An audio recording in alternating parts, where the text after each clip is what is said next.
Você é uma ladra, disse Ethan. Você vem me roubando desde o dia em que eu nasci. E todo mundo sentado nessa mesa sabe exatamente o que você levou. Ele não levantou a voz. Não precisou. A palavra pousou mesmo assim. Ladra. Quieta e cirúrgica, cortando o almoço de domingo, cortando a porcelana fina que Linda Carter guardava há 30 anos e polia antes de cada reunião da família, como se fosse um ritual, uma performance da mulher que ela queria que o mundo acreditasse que era. O cômodo ficou parado. Não um silêncio comum de quem leva um susto. Era outra coisa. Algo mais pesado, como o silêncio de gente que ficou ensaiando baixinho para um momento que sempre soube que ia chegar. A prima Megan largou o garfo e ficou olhando para o próprio prato. A tia Susan apoiou a mão firme e aberta sobre a toalha de mesa. Rachel, a irmã mais velha de Ethan, que o conhecia a vida inteira e o amava com uma força sem concessões, disse 2 palavras. Ethan. Não. Disse para a mesa. Não para ele. Não do jeito que uma irmã diz para você tá se expondo, do jeito que alguém diz para quando está com medo do que vem depois e carrega esse medo há muito tempo. Não foi do que você tá falando? Não foi a mamãe nunca faria isso? Só não. Como se a pergunta não fosse se era verdade, mas sim se Ethan ia mesmo fazer isso aqui, agora, na frente de todo mundo. Linda o encarou do outro lado da mesa, o rosto controlado, cuidadosamente, profissionalmente controlado, como sempre que alguma coisa ameaçava a versão de si mesma que ela havia levado uma vida inteira construindo. Eu não sei do que você acha que está me acusando, ela disse, mas não perguntou o que ele quis dizer com ladra. Uma pessoa inocente pergunta o que você quis dizer. Tudo tinha começado 5 semanas antes, num porão que cheirava a cedro e papel velho. David Carter estava morto havia 9 meses. Câncer de pâncreas. 11 semanas do diagnóstico ao enterro. O tipo de morte que não dá a um homem tempo de terminar as próprias frases. Ethan tinha voltado para casa 3 fins de semana seguidos depois do velório, só para se sentar entre as coisas, e passando por tudo devagar, porque ir devagar era o único jeito que ele conhecia de continuar conversando com alguém que não estava mais lá para responder. A caixa tinha escrito, miscelânea, guardar, com a letra de David. Declarações de imposto, garantias vencidas, uma pasta com apólices de seguro antigas. Nada extraordinário. Nada que deveria ter mudado alguma coisa. Só que no fundo, preso com um elástico numa pasta manchada de água, havia um maço de envelopes. 6. Todos com a mesma letra por fora. Letra de homem, que não era de David, nem a de Linda. Todos endereçados para Ethan Carter.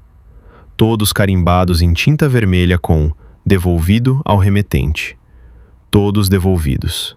Todos com postagem entre 1995 e 2001. Em 1995, Ethan tinha 7 anos. Em 2001, tinha 13. Ele nunca tinha visto nenhum desses envelopes na vida. Ele sentou no chão do porão. Não lembrava de ter decidido sentar. As pernas tomaram a decisão por ele. Abriu o primeiro.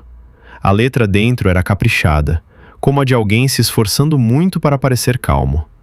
Meu nome é Michael Hayes. Você não me conhece. Me disseram para ficar longe, e eu tentei respeitar isso. Mas você já tem idade para decidir por conta própria, e acho que merece ter a chance de saber que eu existo. Não estou pedindo nada. Só quero que você saiba que pensei em você todos os dias. Que não passou um único dia sem que você estivesse nos meus pensamentos. Leu 2 vezes. Depois abriu o segundo. Já se passaram 2 anos desde minha última carta. Não sei se você está recebendo. Tenho que presumir que sim. Tenho que acreditar que um dia você vai querer saber a verdade, porque eu sei o que é não saber, e não desejaria isso para ninguém. Sentado no chão de concreto frio, leu as 6 cartas. As mãos firmes. Notou isso?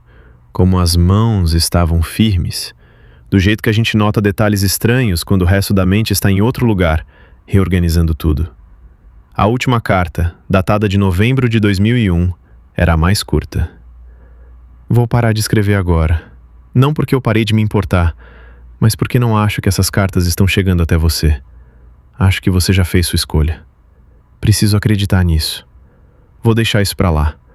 Sempre vou deixar uma porta aberta caso um dia você queira me encontrar. Mas não consigo continuar estendendo a mão para o silêncio. As mãos de Ethan começaram a tremer mais ou menos na quarta vez que ele leu essa frase. Porque ele não tinha feito escolha nenhuma. Tinha 13 anos. Não havia escolhido nada. Alguém havia escolhido por ele. E essa pessoa tinha guardado as cartas, prendido com elástico, etiquetado a caixa com a palavra guardar. David as tinha guardado. Ethan ficou com isso por um bom tempo, sentado no chão frio do porão. Ainda não sabia o que significava. Não tinha certeza se estava pronto para saber. Ele não ligou para Linda. Ainda não. Precisava entender o formato da coisa antes de entrar nela de cabeça. Começou pelos álbuns de foto. Havia 4 deles na estante da sala. Grossos, bem organizados, etiquetados por ano com a letra caprichada de Linda. Pegou os de 1987 e 1988. Tinha folheado aqueles álbuns umas 100 vezes quando criança, do jeito que as crianças fazem quando querem entender de onde vieram. Dessa vez, olhava com outros olhos. 3 fotos de Linda visivelmente grávida. 3. Para uma mulher que havia documentado cada aniversário, cada Halloween, cada peça de escola, rolo após rolo de filme. 3 fotografias de toda a sua gravidez com Ethan. Ele encontrou uma foto a qual nunca tinha prestado atenção. Uma foto em grupo num churrasco de família. 1987. Linda no centro, sorrindo. David ao lado dela, com o braço na cintura dela. E na beirada do enquadramento, ligeiramente desfocado, um homem que Ethan não reconhecia. Magro, cabelo escuro, afastado do grupo. Alguém tinha traçado uma linha fina com lápis sobre o rosto do homem, tão fraca que passava despercebida se você não estivesse procurando. Como se quem fez aquilo não tivesse conseguido se obrigar a recortar a foto, mas também não suportasse deixá-la inteira. Pegou o celular e ligou para Rachel. Ela atendeu no segundo toque. Rápido demais. Como se o nome dele já estivesse na tela, como se ela estivesse esperando, como se estivesse com o número dele na mão o tempo todo. Você sabia? Disse Ethan. 4 segundos de silêncio. Ele contou. Ethan? Sim ou não, Rachel? Acho que você deveria falar com a mamãe. Não foi não sei do que você tá falando. Não foi saber o quê. Um desvio, ensaiado e pronto. O tipo de resposta que alguém dá quando já decidiu o que não vai dizer. Tô entendendo isso como um sim. Ethan, não é assim tão simples. Não foi que... Ela parou. E depois... Só me promete que não vai fazer nada antes de falar com ela. Ele desligou. Ela ligou de volta. Ele mandou pro correio de voz. Não ouviu o recado naquela noite. Alguma coisa disse que seria mais uma versão do mesmo nada ensaiado. Ele encontrou Michael Hayes em 2 dias. Facebook, LinkedIn e um boletim comunitário antigo com o nome dele. Michael Hayes, de Davenport, Iowa. 58 anos. 2 filhos. Uma filha chamada Cara, um filho chamado Josh, que tinha a pele da mãe e o queixo do pai. O queixo do pai. O mesmo queixo que Ethan tinha visto no espelho todos os dias dos seus 37 anos, sem nunca entender de onde ele vinha. Mandou mensagem para Michael Hayes numa quinta noite. Disse seu nome. Disse que acreditava que tinham conhecidos em comum. Ficou neutro, cuidadoso, porque ainda não tinha certeza do chão em que estava pisando. Michael Hayes respondeu em 11 minutos. Faz muito tempo que estou esperando ter notícias suas. Falaram pelo telefone naquele sábado por 2 horas e 40 minutos. A voz de Michael rachou 2 vezes nos primeiros 5 minutos. Disse que tinha mandado cartas. Disse que presumiu que Ethan as havia recebido e tomado uma decisão. Disse que passou anos se convencendo de que o silêncio de Ethan era uma escolha que merecia respeito, mesmo quando parecia uma ferida que não fechava. Eu tive um filho que nunca conheci, disse Michael, perto do final da ligação. Pude te ver crescer em fotos que sua tia me mandava. Susan, ela me mandou algumas ao longo dos anos, sempre com muito remorso pelo que aconteceu. Mas nunca te conheci. Nunca pude ser nada para você. Ethan anotou aquele nome. Susan. Aí Michael disse algo que mudou tudo. Quero que você saiba que nunca fui embora. Quero que você saiba que eu tentei, e que quando as cartas voltaram pensei que era você, e sinto muito por ter acreditado nisso. Devia ter insistido mais. Devia ter... Parou. Não existe versão disso em que eu não deseje ter brigado mais. Ethan voltou para a casa de David na manhã seguinte. No caminho, bateu na porta da tia Susan. Susan abriu antes de ele terminar de bater, como se estivesse parada atrás da porta. Olhou para o rosto dele e desabou antes de ele dizer uma única palavra. Ele me ligou, disse Ethan. Michael Hayes. Susan deu um passo para trás. Ele entrou. Ela se sentou à mesa da cozinha com as mãos cruzadas na frente e os olhos em algum ponto à esquerda do rosto dele. E Ethan esperou em silêncio até que o silêncio se tornou algo que ela não conseguiu mais suportar. Mandei fotos para ele, disse ela por fim. Quando você era pequeno. Achei que ele merecia. Achei que alguém devia pelo menos avisar que você estava vivo. Linda não sabia. Se soubesse, ela teria... Parou. Ela interceptou as cartas, disse Ethan. Todas elas. Por 6 anos. Susan fechou os olhos. Sim. E você sabia? Eu suspeitei. Não tive certeza até muito depois. Abri os olhos. Ethan, sua mãe estava com medo. Quando descobriu que estava grávida, Michael não estava num bom momento. Tinha problemas, ele era perigoso? Perguntou Ethan. Porque foi isso que ela disse para o David. A boca de Susan ficou tensa. Era, Susan? Ele tinha um feitio, disse ela com cuidado. No começo. Quando você nasceu, já tinha mudado. Sua mãe sabia disso. Uma pausa. Acho que sabia. Então ela mentiu nesse ponto também. Susan não disse nada. Ela não só escondeu a verdade, disse Ethan. Ela deu ao David uma razão para ele concordar em esconder. Susan olhou para a mesa. David te amava, disse ela com uma voz que ficou cuidadosa de um jeito que não era bem a mesma coisa que rachar, deliberada, como a de alguém escolhendo as palavras em volta de algo que havia decidido não tocar. Ethan estudou o rosto dela. David guardou essas cartas porque queria que eu as encontrasse? Susan o encarou por tempo demais. Não consigo responder isso, disse ela. O que não era a mesma coisa que não. O jantar de domingo foi ideia de Linda. Ela tinha ligado na quinta-feira, animada, leve. Faz tempo que a gente não se reúne todo mundo desde o velório. Vou fazer o assado. Fala pra Rachel trazer aquela massa dela. Ethan disse que sim. Disse com calma, com naturalidade, sem dar nenhum sinal do que estava trazendo consigo para a mesa. Chegou 10 minutos antes. Rachel já estava lá, na cozinha, ajudando Linda com alguma coisa na bancada. Quando Ethan entrou, as duas pararam por uma fração de segundo, do jeito que as pessoas param quando uma conversa acabou de terminar e não querem que você note. Rachel sorriu para ele. Ele sorriu de volta. Não disse nada. Atravessou a primeira metade do jantar como um homem esperando o momento certo para detonar alguma coisa. Quando Linda começou a falar sobre a reforma da cozinha de uma vizinha, rindo, gesticulando, tomando conta do ambiente do jeito que sempre fazia, Ethan pousou o garfo. Você é uma ladra, disse Ethan. Você vem me roubando desde o dia em que eu nasci, e todo mundo sentado nessa mesa sabe exatamente o que você levou. E ali estavam eles. A compostura de Linda dobrou, mas não quebrou. Eu não sei do que você acha que está me acusando, ela repetiu, e Ethan notou que ainda não havia perguntado o que você quis dizer com ladra. Ela já estava se defendendo de uma acusação que ele nem tinha lido formalmente ainda. Michael Hayes, disse Ethan. Megan fez um pequeno som e olhou para a parede. A cabeça de Rachel baixou, e baixou rápido, como se ela estivesse se preparando para aquele nome, como se soubesse exatamente qual nome estava vindo. Na expressão de Susan, algo passou do luto para a culpa. Onde você ouviu esse nome? Disse Linda. E essa foi a frase que encerrou tudo. Não foi, não sei quem é essa pessoa.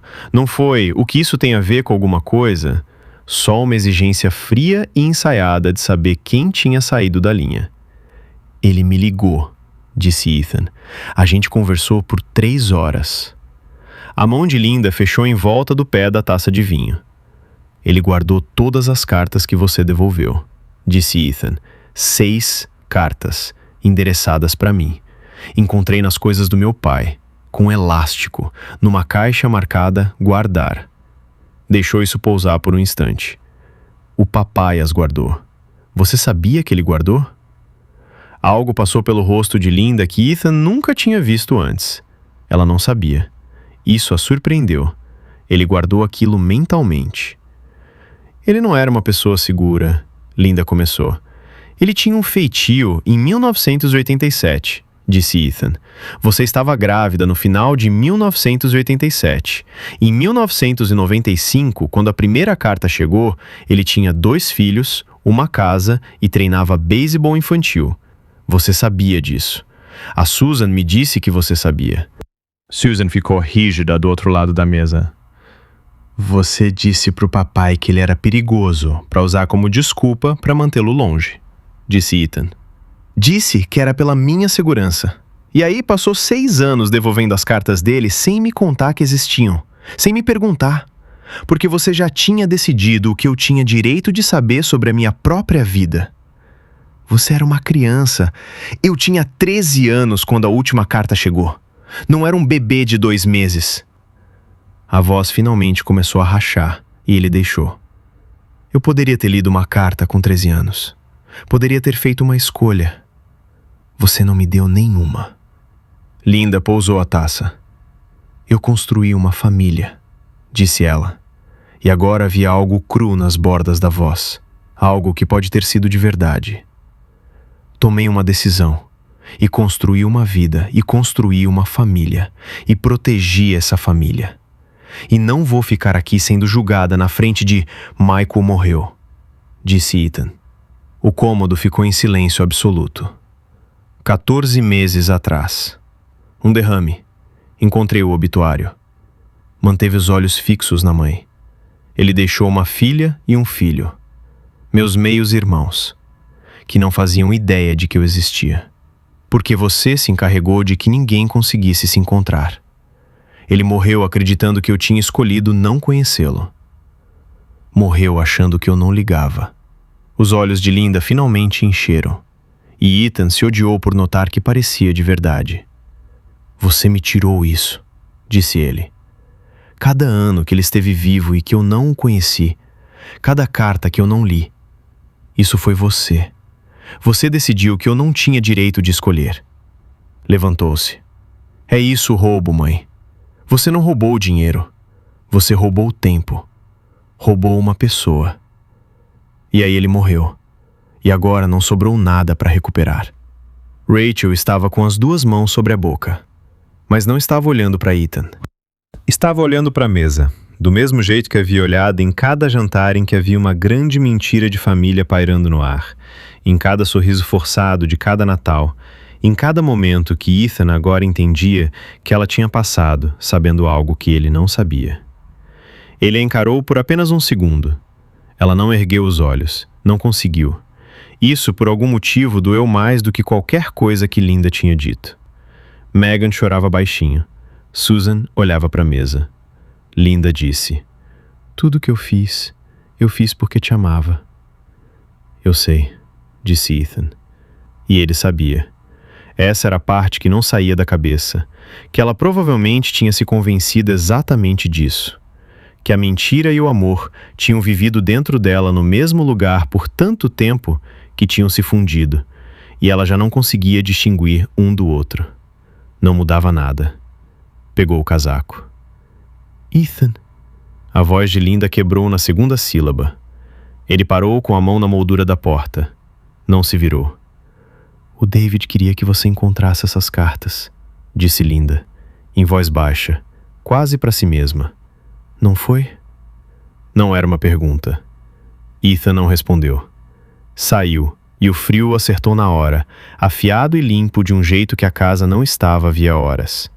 Sentou no carro. Não deu a partida. Ficou ali parado. Pensou em David no estacionamento da igreja, paciente e firme, ensinando ele a fazer baliza. Pensou em David na formatura, chorando do jeito desajeitado que havia deixado Ethan envergonhado aos 22 anos e que agora lhe partia o coração.